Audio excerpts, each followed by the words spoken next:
when it comes to like chronic pain and how it impacts us and our relationships, the first thing is this: my ability to be a loving partner. This is very hard to do when our nervous system is dysregulated. What kind of damage can unhealed pain bring to our relationships? How can people suffering from pain learn to stop that damage from destroying their relationships with the people they love? And how can the people who are having a partner who is going through pain, or even a family member going through pain, how can they learn to handle that situation better themselves? That's just some of the topics that we're going to explore further with today's guest, Nicolas Canon.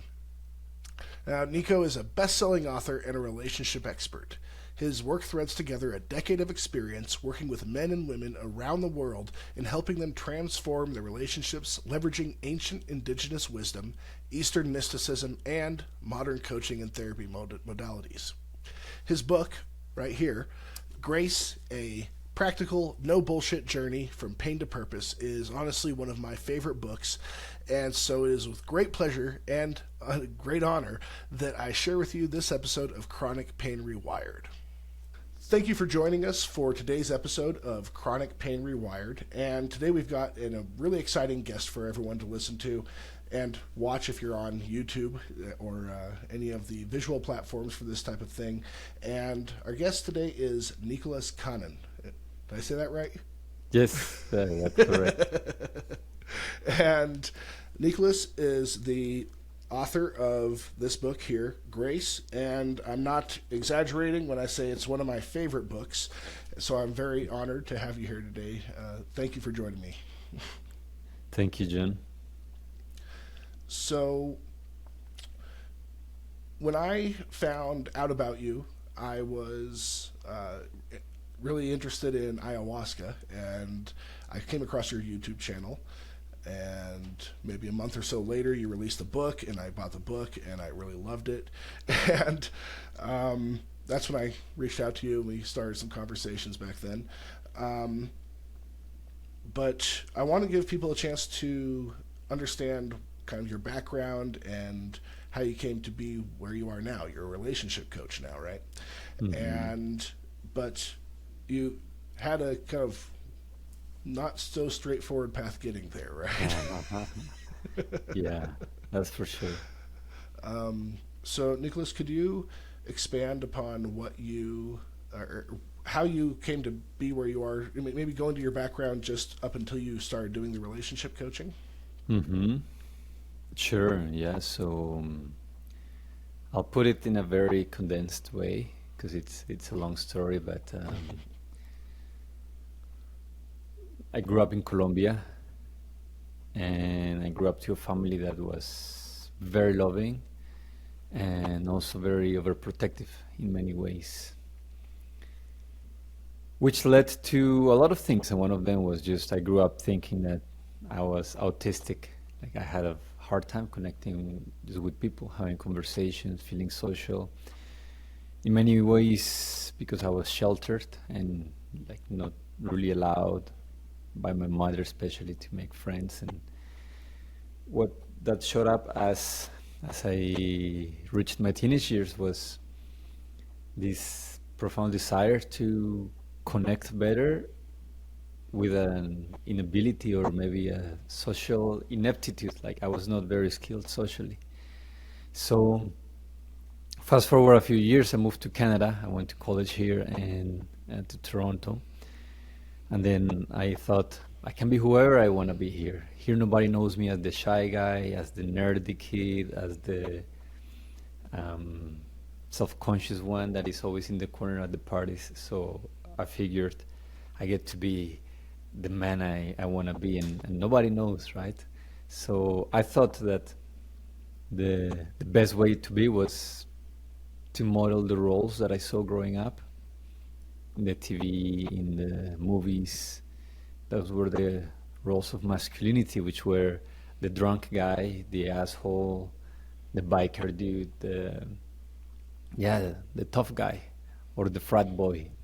And I spent a big part of my 20s, my university years, becoming that, like making drinking, partying, and women a big part of my life.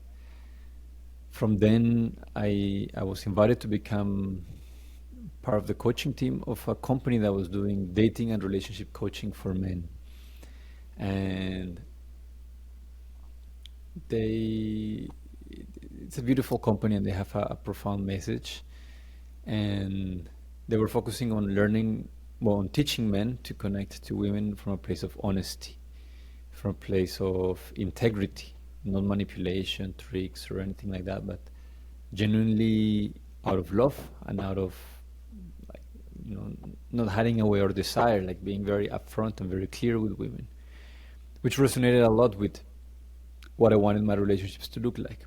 When I was kind of done with that, like, fraternity lifestyle, I realized, this is so much drama and so much pain, and I attract a lot of women who are very insecure. So I was very insecure. So this next part was learning to transition more into more mature man.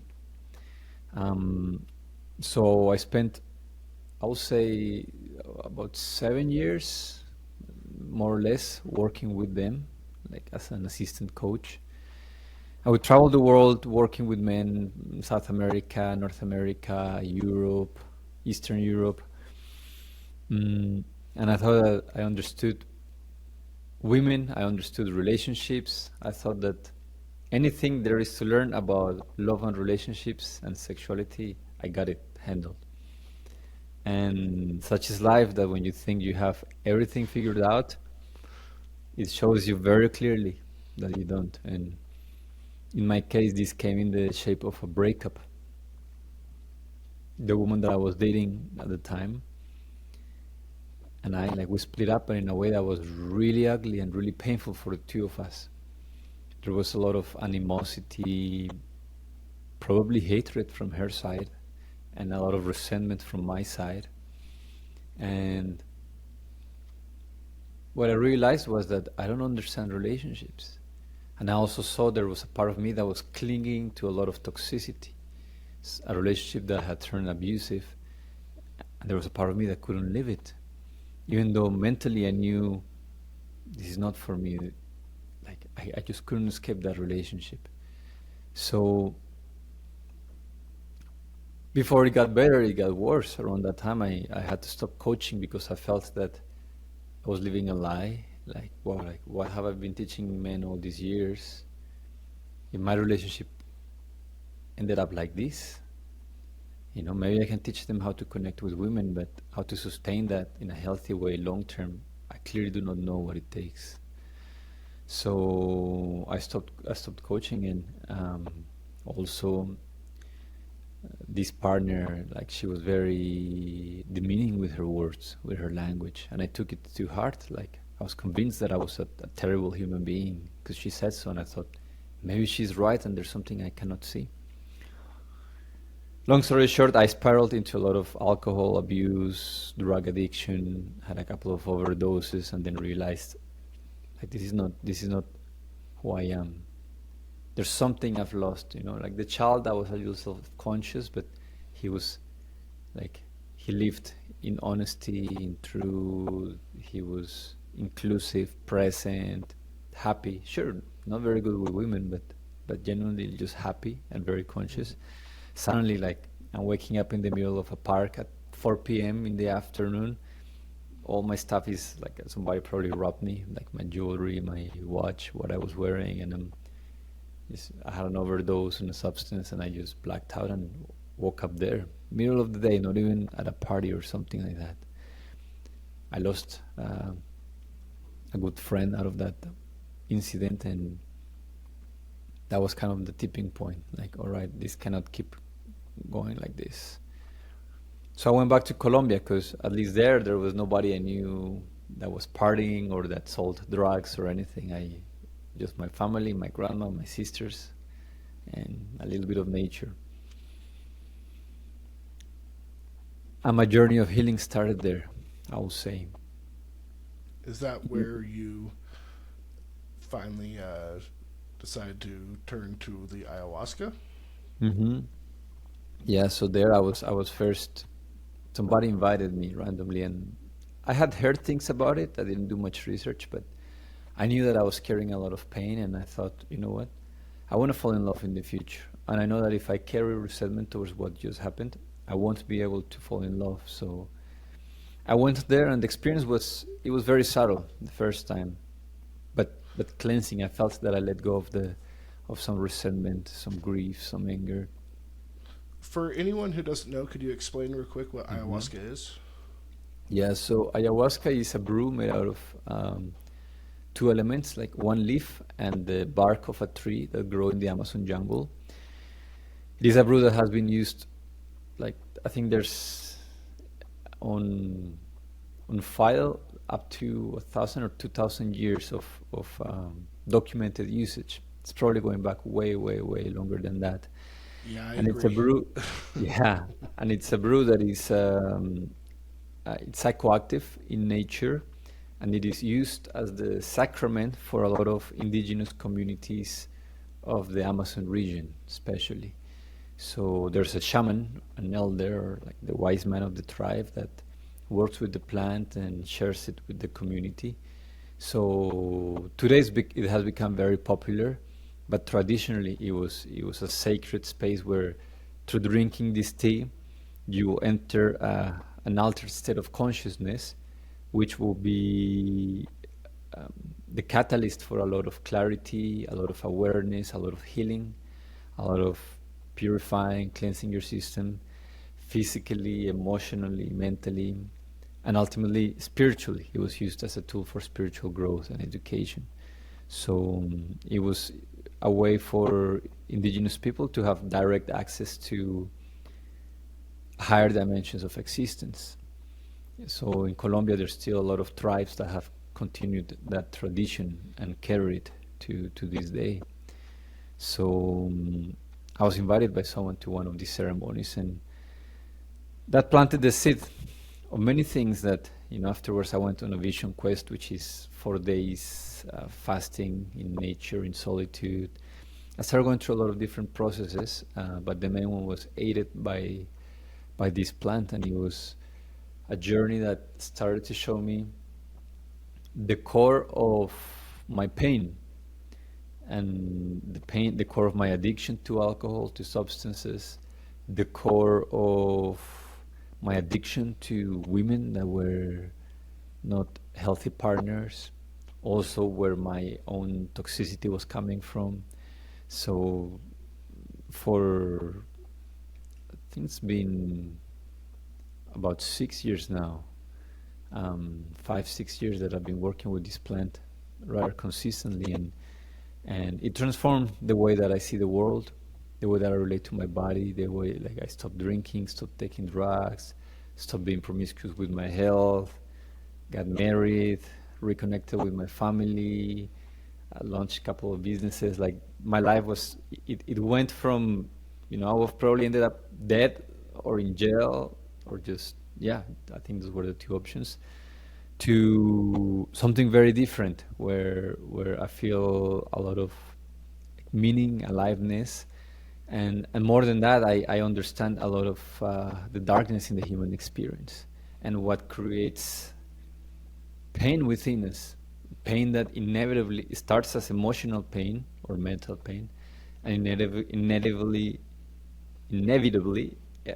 expresses itself as physical pain down the road. So also working with this medicine, I started to understand how our mechanism works from the inside out, and from that place, um, I realized that I now understood what it takes to have a good relationship with myself, my body, Mm-hmm.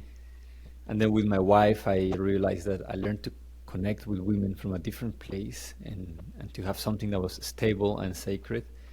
And I came back to what I had experience on, which was helping people with relationships. But now I realize that a lot of our pain and our dysfunction starts from the childhood that we have, and a father or a mother that were not fully healed or fully available to us to love us in the way that we needed to. So my work right now is focused on supporting couples, uh, in committed relationships, to have beautiful relationships, to have relationships that are not full of bickering and distance and judgment and pain, but instead relationships where we feel supported and nourished. Relationships where we look forward to coming back home after work instead of feeling like, like it's gonna be another burden, more work that I have to do. I'm done working, now I have to come and deal with my annoying wife or my annoying husband. Or, I say that people turn from soulmates to cellmates pretty quickly in their relationship. And my job right now is to help people and do that. So, how did you go from trying ayahuasca for the first time to, I mean, you do facilitate these experiences and hold ceremonial space for people as well, right? So, yeah, like to clarify the word facilitating, like I assist a shaman, like a shaman that has had decades of experience and comes from a lineage of shamans in the Amazon, an indigenous man, and then one of his students. So I'm not a shaman. I don't serve the medicine, but I do. Yeah, I got very involved with one of the communities in Colombia, and when you're involved, the process goes from healing to service, and then they start teaching you like, how to care for the fire, how to support people during their ayahuasca process, how to guide people a little bit better during their integration. So as part of my work right now, I bring some of the couples, some of the people that I work with, or people that are just interested in drinking ayahuasca in a safe setting. Um, we bring them to Colombia, and then I'm, I I do my best to bridge like the modern coaching aspect of things and more of a practical therapeutic approach to preparation and integration. So I bring that through workshops and different things, and then the medicine, the shamans bring their medicine, the ayahuasca and that part. So together we can have a more cohesive experience and safer for people, because some people have a very hard time integrating when they come home.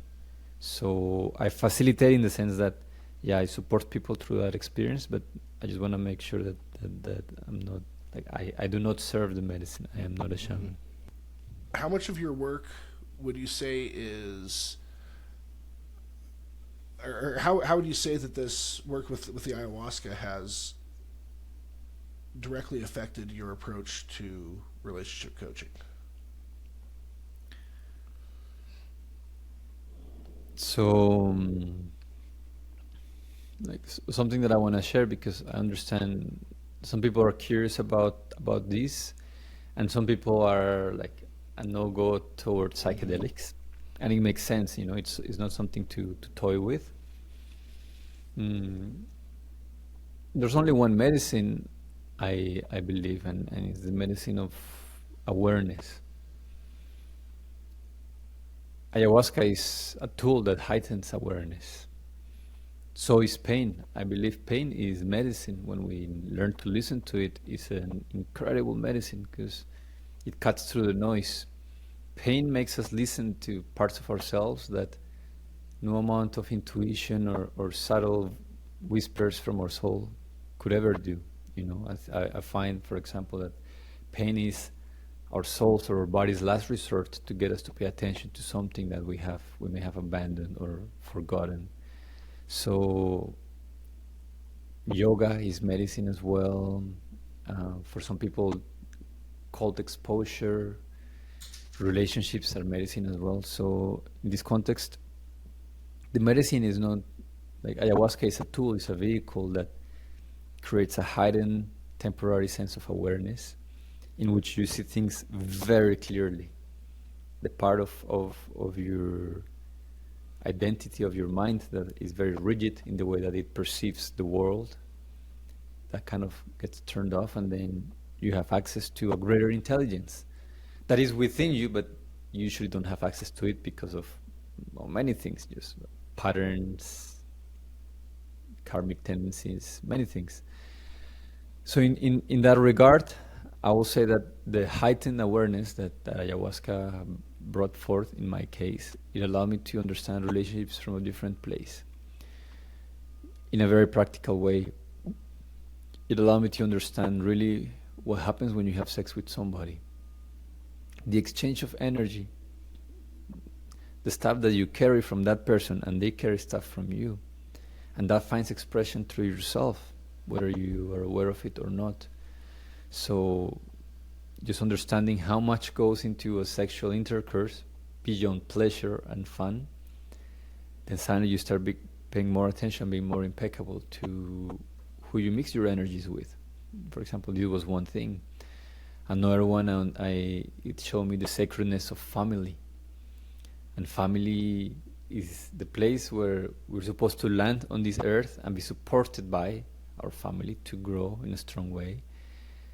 For most people, their families are the opposite. They're not the place of support, but the place of fracture. For most people, I know a lot of people that are not in talking terms with their fathers, with their mothers, that do not have any appreciation or gratitude for them because of how painful their childhood was. And this comes from a couple on a relationship that was founded on shaky foundations. So in that regard, ayahuasca also allowed me to see that if I want to have a healthy relationship with somebody else, I need to learn to have it within myself. It taught me the importance of honesty and truth as the foundation for anything and everything that we do in life. I used to lie or misrepresent the truth in my previous relationships just to get away with things that I didn't want to have to speak about. Then suddenly I realized that nothing goes unnoticed. You may hide things, but there's a part of your partner that is not conscious, but it's unconscious. The part where we meet as one consciousness, that part knows whatever you're hiding. That part feels it and senses it. And it may come off as drama or insecurity. And what ayahuasca did was just bring a lot more clarity around that. What it takes to create a healthy relationship. Truth, devotion, commitment, and more importantly, reframing the idea of a family as something beautiful and sacred, and not just like a burden of responsibility and a place where you end up where you have to just put up with each other because you're married and you have kids, and where love dies and you kind of just shrink by the year. I would say that's, redefining that allow me to understand better what a relationship is about, truly, like as a bridge towards union, towards something greater. And beyond that, also, it took me through a lot of my own demons, and I had many. And I find that my capacity to be present with another person's pain and darkness increased drastically. Like there's very little that I could hear from a person that will shake me or make me ungrounded, or that I will know what to do with, thanks to having gone through some very dark places and come out of them. So it expanded my ability as a coach to be present, to extend love, and to have clarity about how to move forward. I can relate to that quite a bit. I remember before I had experience with I have experience with psilocybin, not ayahuasca, but before those experiences, when people would talk about their pain, I would shut down.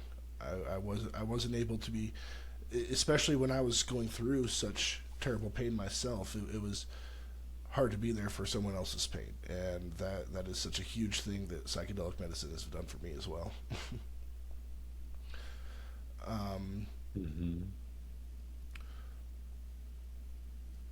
So I remember a few months back, one of your social media posts, you said that pain we refuse to heal or that we're not responsible enough to heal, is pain that we want our partners to feel. Mm-hmm. And I really connected with that because when we're in so much pain, we want other people to commiserate, right? um,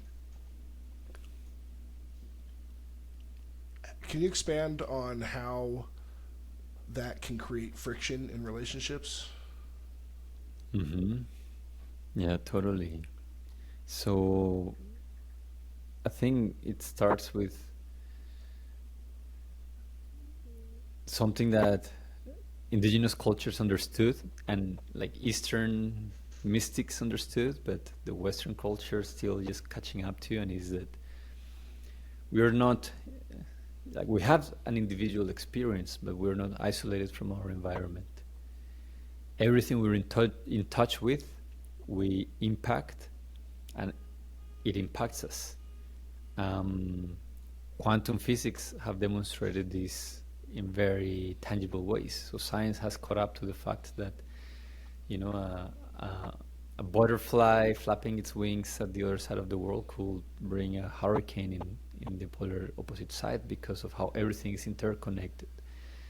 So in that sense, the way that I feel, my body is not isolated from the life that is outside of me. There's no such thing as suffering in isolation. The only way that can happen is if I create such a shell and I repress all that I'm feeling, but I'm just becoming like if there's combustion happening within a tightly closed space, that's just gonna amount to a huge explosion, right? So when it comes to like chronic pain and how it impacts us and our relationships, the first thing is this: my ability to be a loving partner. And what does it mean to be loving? It means that I am present, I want to listen to what you have to say, I am flexible when you're not being perfect, I have compassion and patience, I have the desire and the energy to do kind things towards you. Like, to be loving ultimately means that I include you as a part of myself, right? I treat you like I would treat myself, assuming I love myself. So this is very hard to do when our nervous system is dysregulated. When I'm feeling anxious, I am barely handling my own system, leave alone trying to feel into what somebody else is feeling. When I'm afraid, I can barely control, my own physiological and mental processes, let alone have enough awareness to look outside of me and understand what somebody else may need. This is why people who go through accidents or moments that induce a lot of fear, maybe they're getting mugged or something very painful or difficult is happening, they get into a fight, a lot of people black out. Why? Because the awareness shrinks in that moment. Out of pain, out of fear, it shrinks, and then in that moment there's just survival. There's a reaction, like the animal in us that wants to survive just wants to react and get to safety, even if it has to kill somebody else, or it doesn't matter what else is happening. So we black out, we tune the world outside of us. So one of the things that I share with my private clients is that if they feel very anxious in relationship and they have a hard time feeling at peace and grounded and feeling loved or loving the other person, and they're eating like shit, like that's the first thing that has to change, because unless your body is clean, you don't know how much of your anxiety is because of your relationship or because of just your biochemistry, right? And for me, this has become very clear. Like the other day, I was sitting and I had a bowl of granola, but I put too many fruits, then dates, then a little bit of honey, and then I didn't think about it, and it had a lot of sweets, a lot of sugars, healthy sugars, but just a lot of that. And I ate it, and when I finished, I was working, and I felt my heart like palpitating, and I felt like anxious, like something, like I had done something wrong, or something's happening, something needs fixing. And for some time I was thinking like, oh, like what's wrong with me, or what did I forget, what happened. I'm thinking that it is work related, that maybe there's a meeting that I forgot, or so I was anxious, putting it on. I'm worried because something with work is not flowing, or it's not, yeah, it's not happening in the ideal way. Until I remembered, oh, actually, I ate a lot of like fruits with honey, and there was a lot of sugar, and I realized, no, there's nothing happening. It's just what I'm feeling, the feeling of anxiety that is running through my body is it's just a normal side effect of a lot of like my sugar levels like shifting. So in the same way, when we have pain, is first it's very hard for most people to sit and be present with their pain. That's why they take aspirin and painkillers. People today have a very low tolerance to be with their body when the body is suffering. Now, in those moments when the body is in pain, it's extra difficult to be present to somebody else. We are struggling to be present just with our human experience. Now, I need to include somebody else when I am in pain. It becomes a lot harder. So it's not an excuse. Of course, if it is always a choice, we can always choose to be kind and gentle, even when we're suffering. But it's a choice that is a lot harder to make when our whole system is a big mess. Of course, I could choose to relax myself, even though I ate a lot of sugar in the morning. But it's a choice that takes a lot more effort than if my body was stable. So when we are in pain, usually our nervous system gets overwhelmed, depending on the intensity of that pain. And we become a lot more fragile and volatile. And from that place, we may take a lot of things personal. Our partner looks at us in a certain way, and we give it meaning, like they're judging us, they're thinking less of us. When we're happy, we're very, what's the word? We're very flexible. Our partner can be in a bad mood, they made a comment that was ugly, and we can laugh at it and think like, wow, like they're having a bad day. And we feel love, we don't take it personal. When we're in pain, we take many things personal, just because there's not much capacity that we have for love. So I would say this is, in to a degree, one of the predominant ways in which pain influences the way we relate. But it is important not to separate that completely, because, as I wrote in the book, like my mom's story, very often they go hand in hand. Like, my relationship can create chronic pain, and that's when pain can become medicine. The moment that I start to feel something, a pain that doesn't go away, no matter the amount of therapy or stuff that I do, then I know that it's probably not purely physiological. Sure, maybe a part of it, but there may be something else to it. And relationships, like just to give a couple of quick examples, for example, people with back pain, especially middle and upper back pain, chronic pain, very often is connected to a feeling of burden. Like, there's responsibility they don't want to carry, and they feel burdened by it. This is very common in men that are taking care of their families but don't feel appreciated, or don't feel that their wife like honors them and loves them and the effort that they're putting into it. Or they took on responsibility that was not theirs to carry. Maybe they're playing the prince that rescues the damsel in distress, and suddenly their whole body starts telling them like, hey, you're carrying a load that is not yours. Of course, this cannot be generalized, but usually problems on the knees have to do with being rigid and inflexible, not being willing to adapt.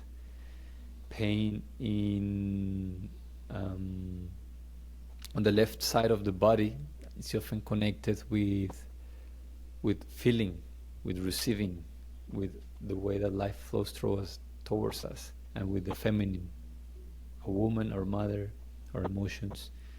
Pain on the right side usually has to do with the masculine side of life, with doing, with the way we show up in the world. So it is all connected. Through the pain that we feel, we can probably infer what needs changing in our relationships. But also through fixing our relationships, we can also alleviate a lot of our own physical pain. It's not just the person who is going through the pain who often suffers through this, right? The partner of the person who's experiencing pain has a tough role to play in this as well, right? They have a it can feel like they're doing all the work sometimes. It can feel like the other person is sometimes. I mean, I've even presented with situations where, because we can't feel each other's pain, sometimes it even comes to, well, is this even real? You know, are they just doing this to get me to do things, you know, for them, right? What kind of things do you see in relationships where, from that side of the coin? Yeah. So I have first-hand experience on this because my wife at one point was diagnosed with having 3 hernias, and the doctors told her like you're gonna have lifelong treatment and like so many things, and you can never carry even a little bag and so on. And she largely healed from most of that, partially through ayahuasca and some more work that she did. So fortunately, that's not the case anymore. But I was the partner that experienced that frustration and that doubt, like that she is she playing like a damsel in distress, that I am weak and I need to be saved and helped, or is she genuinely in so much pain that she cannot pick up that bag, right? So, and also noticing like, because she was in pain, she was a lot more volatile and irritable, and she would lash out a lot more often. So it created this dynamic where I feel her pain is hurting us both, but I also felt guilty. Like I'm stuck. Like I don't want to be the guy that leaves his girlfriend when she's going through a health crisis. So you're stuck in a cycle where you feel guilty if you leave, and you feel bad if you stay because the person is not knowing how to navigate their pain with grace and with kindness. So what needs to happen, and what happened for us that allowed us to transform the way in which we handled that was, well, it was two things. First, it was like her ability to share how she was feeling with kindness, and not as a demand or an expectation or a forceful request. Most men, especially, or most partners, like women also, like they are willing to die for the person they love if it's their own idea. But if I tell you, you die for me, like even if you will do it not because you're being asked to or forced or you don't have a choice in the matter, out of spite or out of keeping your own boundaries, you're going to say, I'm not going to do it. Nobody likes to be forced to do anything, especially not to care for somebody else, because then it becomes an obligation and not an act of devotion. And the same act can be very ugly. Sometimes I will carry her bags like grumpy and resentful, like I have to do this because she says she's in pain. Because I didn't understand, I didn't feel her pain. And an act that could have been like, wow, I get to support my wife as she's suffering, and I'm strong and healthy, and an act that could have been very nourishing for me and for her made the two of us feel worse. I felt obligated, and she felt ashamed that that her partner doesn't want to do things out of his own accord. And I would say a big part of this was the way in which she shared her pain. This is an in-depth topic, but just to touch briefly on it, I can tell you, John, you're a bad partner. You never help me out. You know, you don't pay attention. I've told you how many times my back hurts, and you don't want to help me. And you're selfish. You don't care about yourself, and you're not a man. You're not helping out your girlfriend when she's hurting. And like, I can tell you all of these things, and maybe logically you think, wow, like maybe she's right. But how inspired will you feel if that's the tone and flavor of the conversation to help? Probably not. You might do it just for the person to shut up and stop nagging and complaining, but you don't feel, like, you feel icky, like, I don't want to be around that. Now it's very different. For example, the moment that actually my wife stopped trying to be forceful about her pain and became vulnerable about it, and instead of telling me what I had to do and how I had to do it and how bad of a partner I was if I didn't do it, yeah, like when I think one day she woke up and I think she was trying to organize something, and then I saw her and like I think she tried to lift something, and then she just sat on her knees, like, because her back hurt, and she's like, ouch, and then she sat there, and before she would come to me and be like, why don't you help me, kind of like I would get a scream or a yell or just a look that says like, oh, you're not helping me, you're not doing your job. Instead of that projection of her pain, there was an ownership of it. And I remember she just closed down her eyes and she was crying. And I asked her, what happened, love?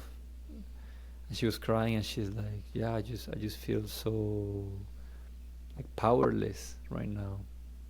I feel so fragile, and there's so many things I want to do, and my body is really not helping, and I'm judging myself a lot because I'm a young woman, and you know, to imagine that I'm going to live like this the rest of my life makes me very sad, you know. And then her sharing that, like, it softened my heart. I felt so bad, like, wow, she's in so much pain. And out of my own decision, I'm like, oh, like, don't worry, love, like, I got this. Suddenly I felt like I got to step into my relationship and be the hero and take care of her.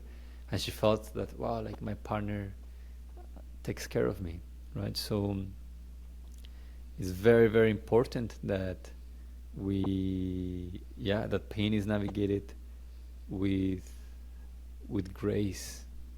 So I said there's two parts. The first part is the person has to own it and not project it, understand my pain is my pain and nobody else's, and I cannot demand that somebody else understands, because they don't.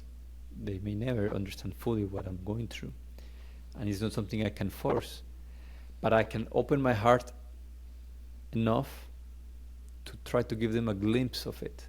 And this is the second part. You know, first I own it, second I communicate it in a way that is open and vulnerable. And then I trust. If I'm in pain, if she was in tears and in pain and she shared this, and I looked at her, she's crying and vulnerable, and I still don't help her, and this happens once, twice, 3 times, she has all the evidence she needs to realize, like, I'm with a guy that does not care about my well-being. And she could leave that relationship, right? Same for a man. If you're a man and your partner is helping you, but she makes you feel more ashamed that you're in a bad physical condition than makes you feel supported. Like, it, you know, in this moment also pain becomes medicine, because it brings the true colors of the relationship to the light. When you're happy, healthy, wealthy, and young and beautiful, oh, it's great. Everything is a vacation, a passionate vacation. Now you're having maybe financial tension, physical health complications. You're getting older, or your body is not answering the same way. Now there's pain. That's really going to show you, like, that's really where you get to see how much love there is truly. And where there is an opportunity. It's not that it is there or it is not there, but in my case, I saw there's an opportunity for me to learn to be more inclusive and compassionate of my wife. And for her, there was an opportunity to be more vulnerable instead of like forceful to get her needs met, right? So I'll recommend that, because otherwise, the more that I try to make my pain another person's problem, the more they're gonna wanna run away from me. But the more that I own it, like, see, it's my pain, and this is how I feel, the more I give people around me the opportunity to step in of their own volition and desire. And ultimately, that's what I want. I don't want to be nagging people to help me. I want to feel that out of the love that somebody else has for me, they look at me in a moment of vulnerability and fragility, and they help me out while that lasts.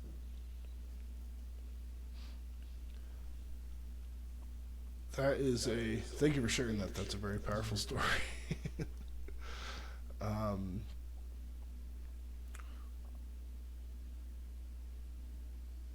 if you're open to it, could you share a little bit more about what you went through with your mother? And because it sounds like these two things might be kind of related. You're kind of on the same side of that in both cases, right? Mm-hmm. Yeah, of course. And when you have to, it's in that case you had to kind of step back and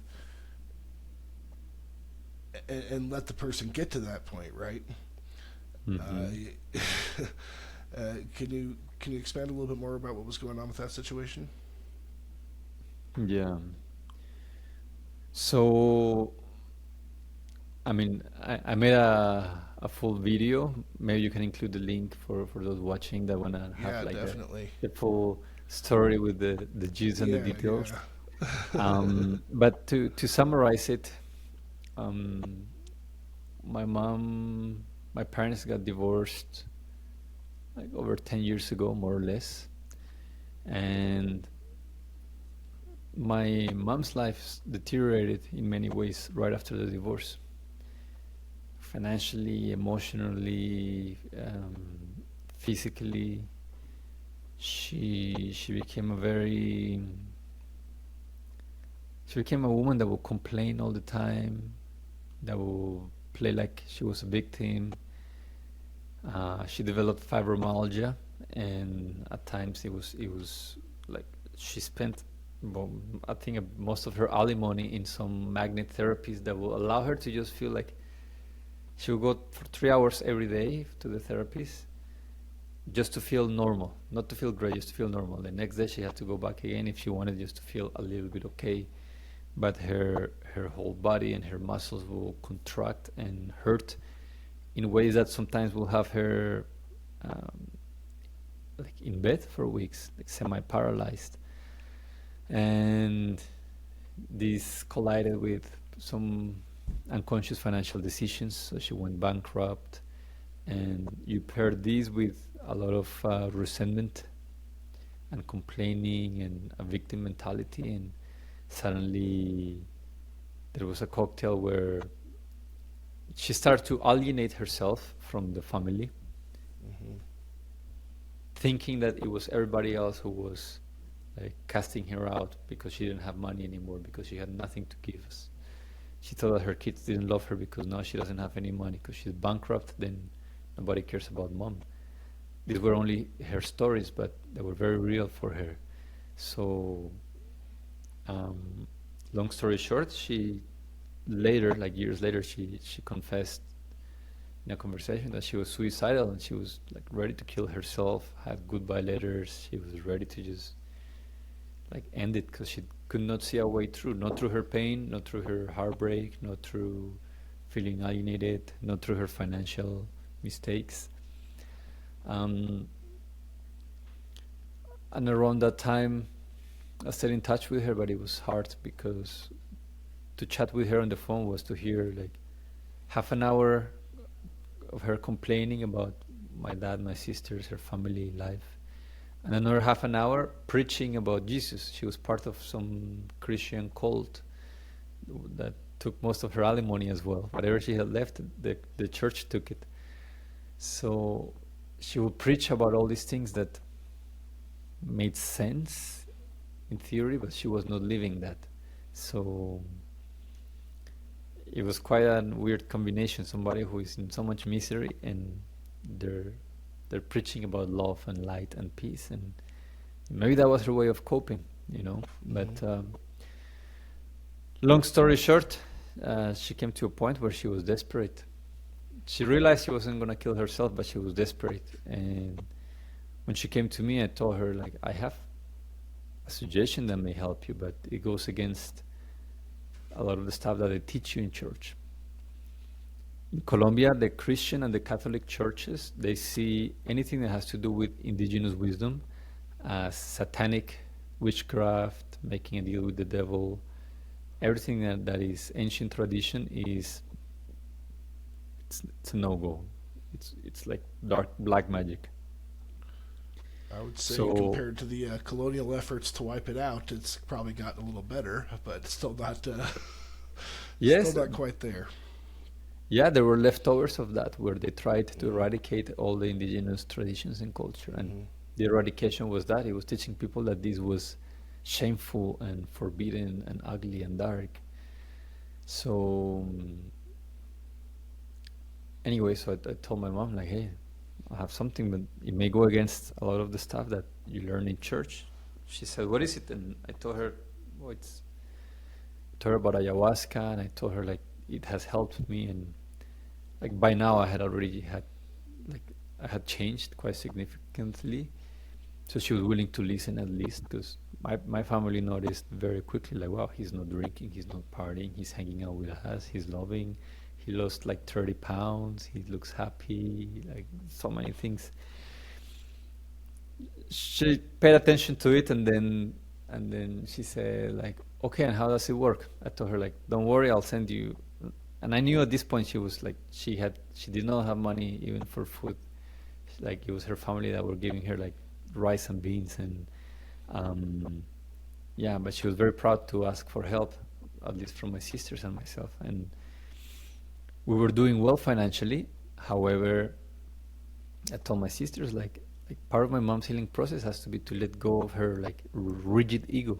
Like she always thought of herself as better than everybody else, and I thought like that's fueled by shame to a degree. So she had to get over the fear of saying, hey, like I need some help. So we were doing very well financially, but she was not willing to ask for help, and we knew she was going through a rough time. Um, I told her like, I'm gonna send you money to prepare for a whole month, eat organic, whole foods, vegan diet, and I'll pay for your transportation and the ayahuasca retreat and back. She's like, okay, sure. So I messaged my sister that was in Colombia. I told her, give my mom this amount of money. Then she sent it to my mom. My mom said, oh, thank you. I just received it. Thank you. 1 week later, she calls me and she's like, hey, you know what? I've been thinking about your invitation and I appreciate your kindness, but Jesus is my Lord and my Savior, and through Him and the Bible, I can do everything. And you know, I respect that you have a different way, a different tool that works for you, but yeah, like Jesus and the Bible are my tool, and I'll stick to them. And I knew that it was her church girlfriends that kind of like put that into her head. So I told her, sure, don't worry, mom. But since you're not going to the retreat, you don't need the money that I sent you, so please send it back to my sister. And I knew that she needed this money. Like her fridge was empty. I knew that this is how she was gonna eat the whole month. And I could hear the silence on the other side of the phone, and she's like, "Okay." I'm like, "Okay, mom. Anything else?" no, take care. And then like she hung up. Later, I found out through an aunt that she had called and to like cry and complain. Can you believe it? His own mother, and he knows I'm starving, and he's telling me that to give back the money, and my children don't love me. Um, and I told my sisters, I messaged my sisters, and I said, hey, unless my mom asks explicitly for it, do not send her any money, because she was getting used to complaining, and people out of pity will give her money, and then that was just feeling a very ugly pattern in her. So I told them, like, if she's just complaining, do not send her anything unless she says, hey, can you please help me, can you please send me money. There's no, you don't lose your dignity in asking for stuff, but I think you do when you're complaining and trying to evoke pity in others. So I told my sisters, like, my mom is very close to touching rock bottom, and she needs to marinate a little bit longer in her pain to realize that like, at least right now, Jesus and the Bible are not working for her. She needs something more drastic, like she needs something intense. I'm not saying that these tools don't work, but for how deep the hole she had built was, she needed like a stair that would like pop her out of that. And I think 2 weeks later, she calls me and she says, you know what? I'm feeling desperate, I'm tired, I am sick, I don't have money, like I just feel so overwhelmed, so desperate. She said, you know what, I'm gonna take you up on your offer to go and drink medicine.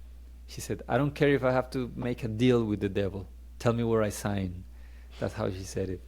And that moment I knew, I'm like, this is rock bottom. She's willing to let go of the rigidity of her mental constructs. She's willing to do whatever it takes to heal. I told her, like, right away, I called my sister, please give mom the money. Long story short, she prepared for a month, went to the retreat. Her first night, it was a 2-night ceremony, 2 nights retreat. The first night, she had such a deep process with the medicine, like, she healed, like, that night changed her life. She healed herself from fibromyalgia. To this day, like she only starts feeling like a glimpse of what she once felt when she starts thinking in the way she used to think. That's like her body starts telling her, like, hey, you're going back to this. And then right away, she realized that her fibromyalgia was, well, her body and her tissues just like freezing and getting big, like just developing a lot of pain. And she saw that her body was trying to mimic to her what she had done emotionally and mentally to herself. She had never moved on from divorce. She had never forgiven my father or herself from what happened. So she was stuck in time. Her whole energy system was stuck. And therefore her body started to mimic that. Not as a punishment, but as a way to try to show her, like, hey, like, you are frozen. Like, look, you don't want to move forward. You don't want for things to flow. So in that night, she understood that she was responsible for everything, that she had created every single thing. Her fibromyalgia, and this was close to a decade, I mean, and just under a decade of chronic fibromyalgia and being like in bed for weeks at a time. She saw how that was a direct consequence of stories and emotions that she had not fully processed, and how she was punishing herself unconsciously. And she was responsible, not to blame, but responsible. And she saw, if I have created such tortuous life for myself, I can create the opposite. That night she had that realization, which is the worst thing you can tell to somebody that is in pain. You are responsible for it. They're like, because it invalidates certain part. People want to feel seen first, so it makes sense. But if you go deep into the root, beyond having compassion for you and feeling you and making you feel supported, once that is in place, we still have to look into like what role is this playing in your life? How is this something that you need? How is this like, how did you invite this teacher into your life? What is it here to teach you? Because once my mom got that lesson right away, and she went back to the doctors that were treating her for so many years, and hey, it shows on your file that you have fibromyalgia. Like, what happened? She's like, oh, I healed myself. They're like, what do you mean you heal yourself? Like, how? She said, oh, I went to drink ayahuasca. And some doctors were shocked, like what? Like that's it. She's like, yeah, that cured me. Um, the only people that were really not happy were her church girlfriends. She came back and they're like, oh, by the way, you haven't had any fibromyalgia like symptoms in a long time. And my mom told me, yes, I healed from it. They're like, oh, praise the Lord, praise Jesus, it's a miracle. She said, yeah, praise the Lord, but it was actually ayahuasca that cured me. And then they kicked her out of the WhatsApp group. Yeah, they're like, I thought that was a gift as well. Like these women do not, they only wanted you healthy if it was through their methods. If it was a method that challenged what they believed in, then your healing was not like worth it, or you know. So yeah, in her case, and this is and this is like the subtle line that we navigate when we are in the presence of someone who is going through pain. Because somebody, we need to extend a hand to somebody else and help them through it and be compassionate and give them a hug and provide a bit of solace. And some other times when we provide solace, we become the safety net that does not allow somebody else to marinate enough in their pain so that they will do something about it, like something radical, right? The problem, I think, and my views on this are quite rough compared to a lot of people. My wife is more like the loving kind, and I'm more like just straightforward. And I believe, I don't think that people are in too much pain. I think they're not in enough pain. That's why they live miserable lives, because the pain is just drops little by little. They're dying. They're suffering little by little. It's just slow, gradual torture throughout their whole life. If they pack that up and put it in, if in one day they felt everything they had to feel, they will change their lives. Like, they will be done with it. Like, I don't know, want to live like this.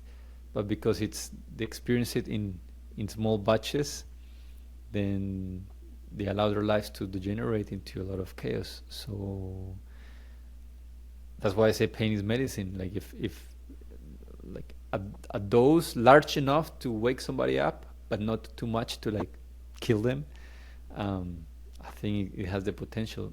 And for most of us, it's been pain that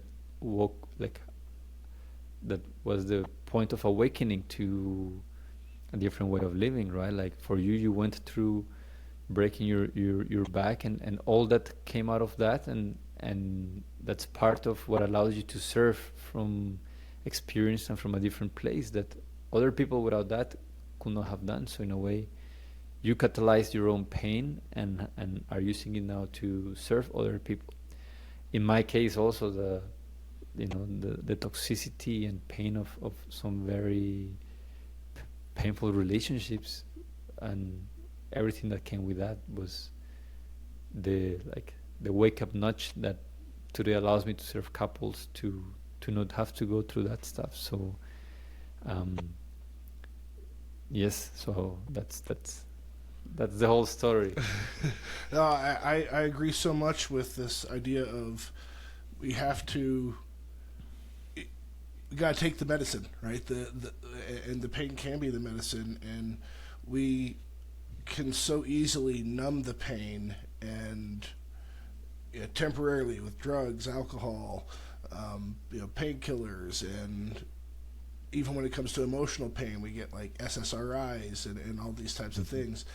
The problem is, I heard it once said on I think it was a guy named Darren LeBaron, who's he makes psilocybin chocolates in Jamaica, but he said that we can only get or you can never get enough of something that almost works, right?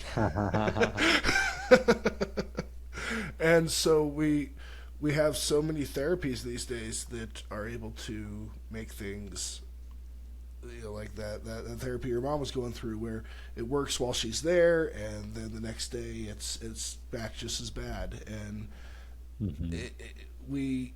this palliative type stuff that makes it so we just keep on living with it, but never get to that rock bottom point where we have to make the change. Mm-hmm. Yeah. And it's a tough conversation to have with people in pain, to tell them, hey, you're responsible for a lot of this. And do you, do you Yeah. have any advice for partners who are who need to have that conversation with their partner who's going through pain? It's a very delicate one because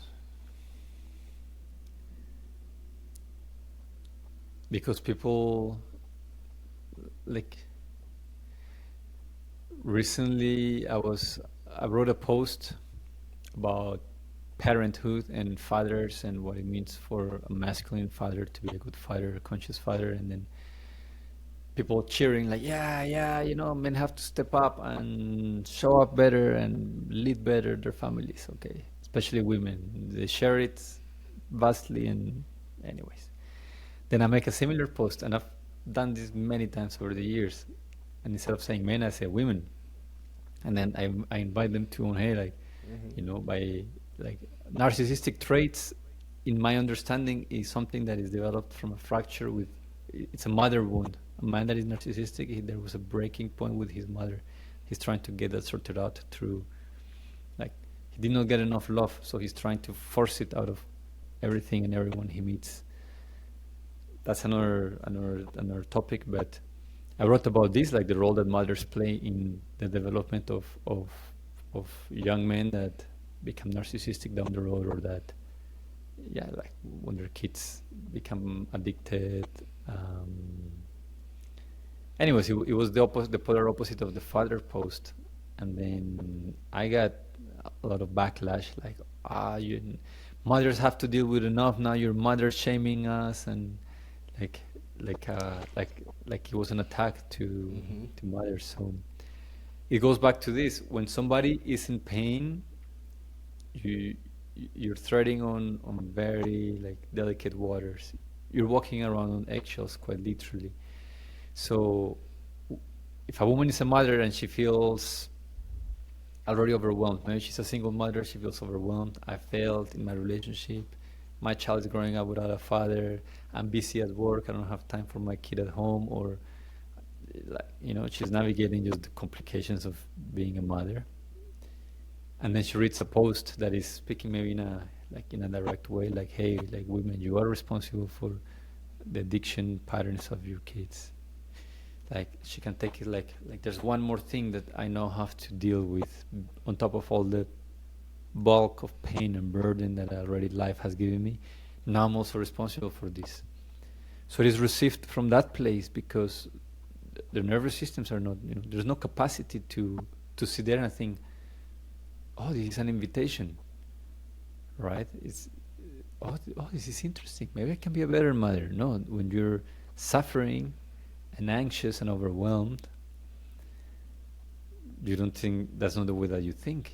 You just think that somebody's out to get you or to attack you. So it's very important to recognize the the like, we can come to someone and invite them into deeper responsibility, but it's a conversation that needs to be had when love is present.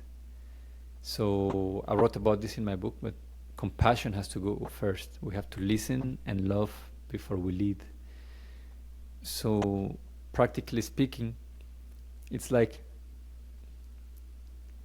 if I have a child and he's running around, and then trips over and scratches his knees, and then he comes running to me and says, "Oh, Dad, I hurt my knees," and he's crying. That's not the moment for me to tell him, "You are responsible. You were running recklessly," even though it is true, Mm-hmm. but the timing is off. Mm-hmm. Something needs to happen first. A hug, are you okay? Are you safe? Like, he needs to feel that I care for him, not that he's being punished or shamed by getting into that place. And once he's like, maybe once he has like soothed and relaxed a little bit, and he feels that he's loved and he's feeling better, I can say, hey, um, what do you think you felt? Oh, I don't know that I was running too fast.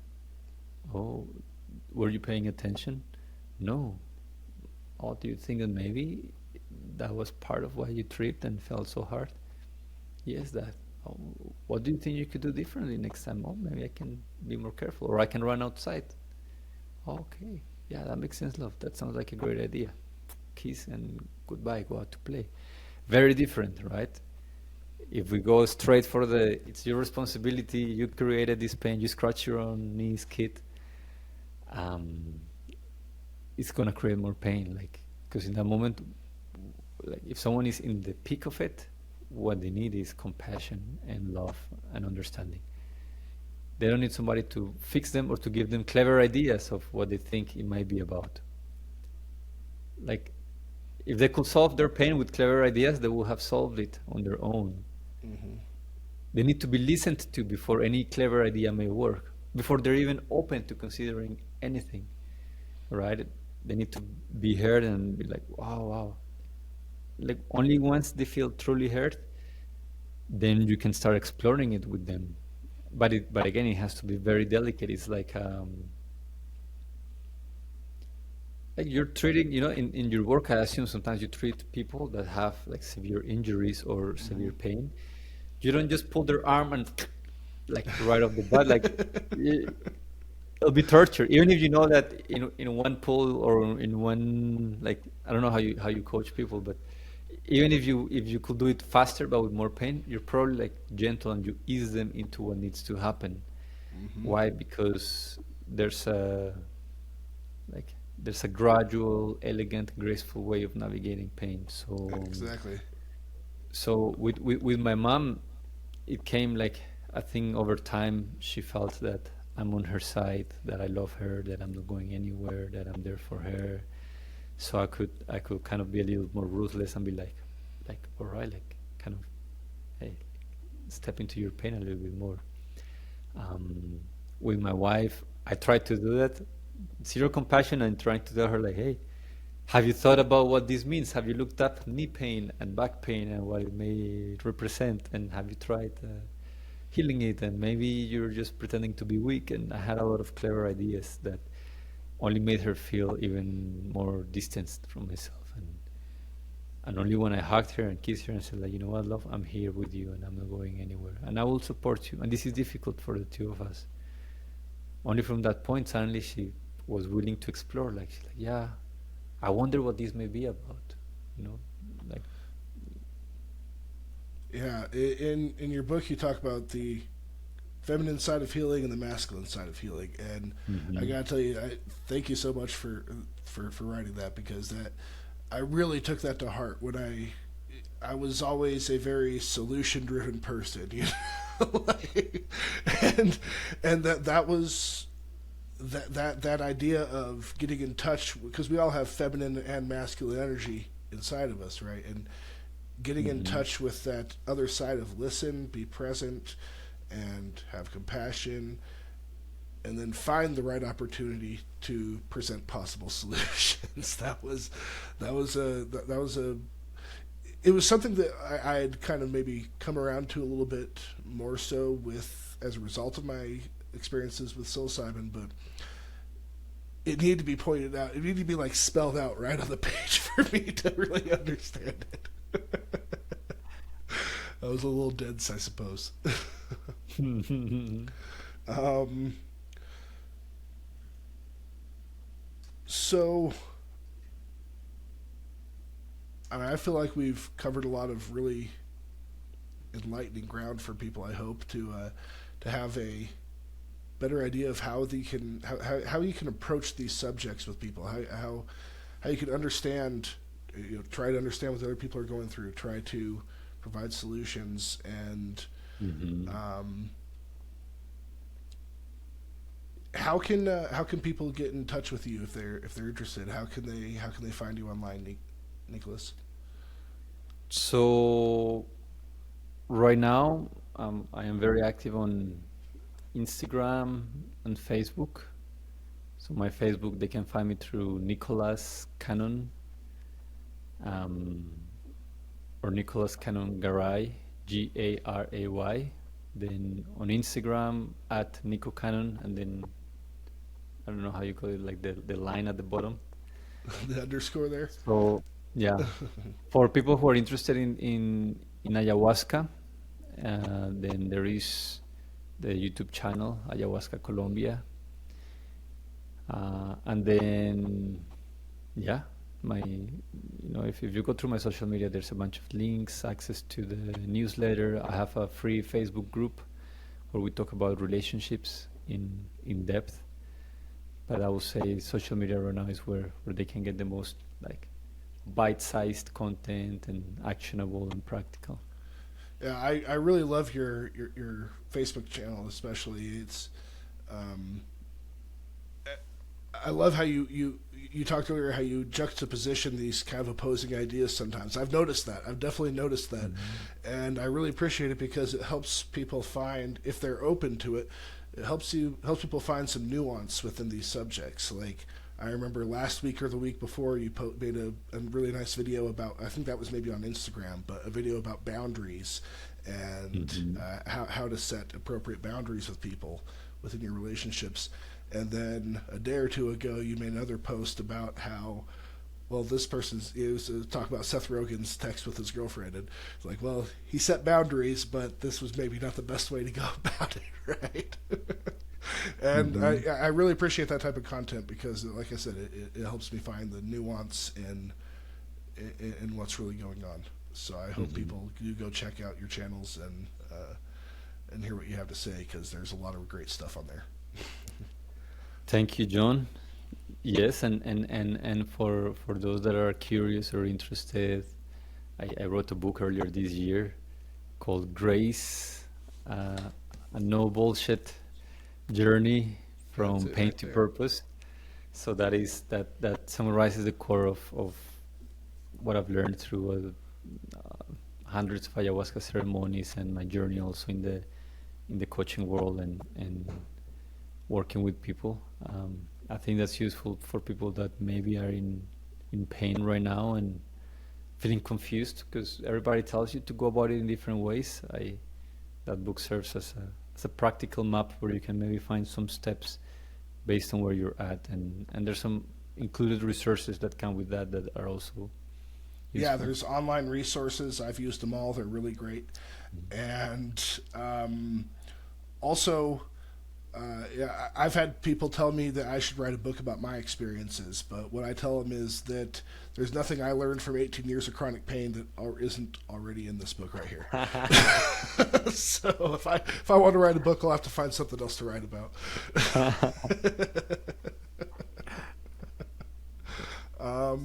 Do you have any parting bits of wisdom that you'd like to share with anybody about this type of stuff, or? Yeah, just to wrap up, it's for sure it's difficult to deal with our own pain, with our partner's pain, and I think we also deserve a bit more patience with our human condition. Somebody who is in pain probably already has a lot on their plate, and coming to them with a strong attitude is rarely of service. Very often, what we're missing is not strong guidance, but compassion. And people who treat us with compassion, we open ourselves up to. If somebody treats me with love, I'm more open, and then the day will come when maybe I come and I ask that person, "Hey, do you have any suggestion? What do you think I could do about this?" More than that, taking it easy on each other. I feel that, especially when our body is hurting, it's so hard for all of us to be in a good mood, to be loving, to be caring. So also not to take it personal.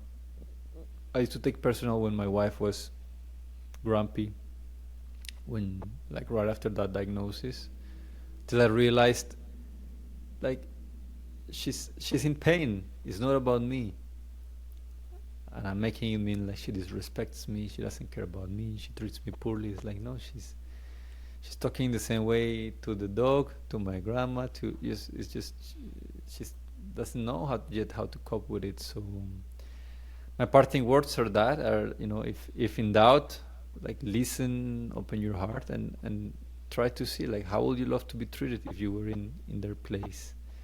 And perhaps from that point we have way more access to influence somebody than complaining or nagging or telling them what's wrong with them. That's it.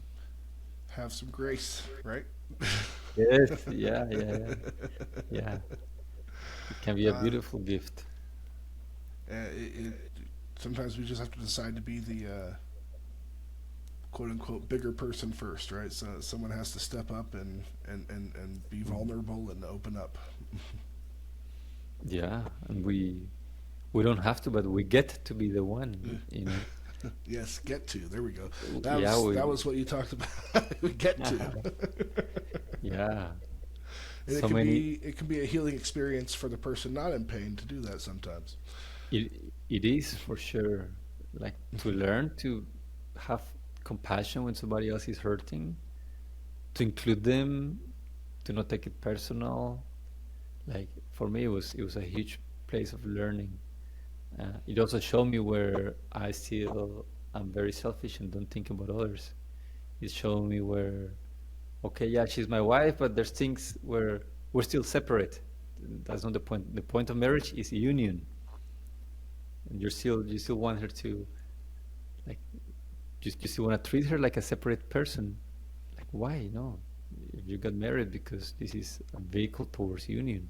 You get a chance to, imagine you were one consciousness with two bodies. One body is hurting, the other body comes and helps. As simple Hmm. as that. But because we get so disconnected, we forget. And hey, if you cannot do it for the person that you say you love, like for whom? Hmm. That is a great place to leave it, I think. Mhm. Thank you so Yes. much for joining me today, Nico. I really appreciate your time. I really appreciate all the wisdom that you've been willing to share with us. And I really hope people go and check out your material because I find a lot of value in it personally. Thank you, John. Yes. Thank you for having me, and I appreciate it. So there you have it. If you enjoyed listening to this podcast half as much as I enjoyed interviewing Nico, then I know you had a great time. And well, it would just kind of make sense if you go ahead and follow if you're listening on Spotify, or subscribe if you're listening on YouTube, or whatever you need to do on any other platform so you can get notified when more content like this is released. I have more interviews lined up, and they're going to be just a lot of great content all surrounding this topic of psychedelics, chronic pain, and obviously things like this, kind of more on the side of how can we improve our life even necessarily without psychedelics and chronic pain, right? Uh, I'm going to have a few links in the description where you can get in contact with Nico, a link to his book, as well as a link to my Patreon and all of my content as well. So go ahead and be sure to check that out. There's a poll and there is a section down below on Spotify where you can comment on this video. And if you're listening on YouTube, or watching on YouTube rather, please be sure to hit that thumbs up button and comment below if you have any ideas for topics you'd like me to cover in the future. I'm really looking forward to sharing more content like this with you guys, and I hope that you enjoy this and everything else I put out as well.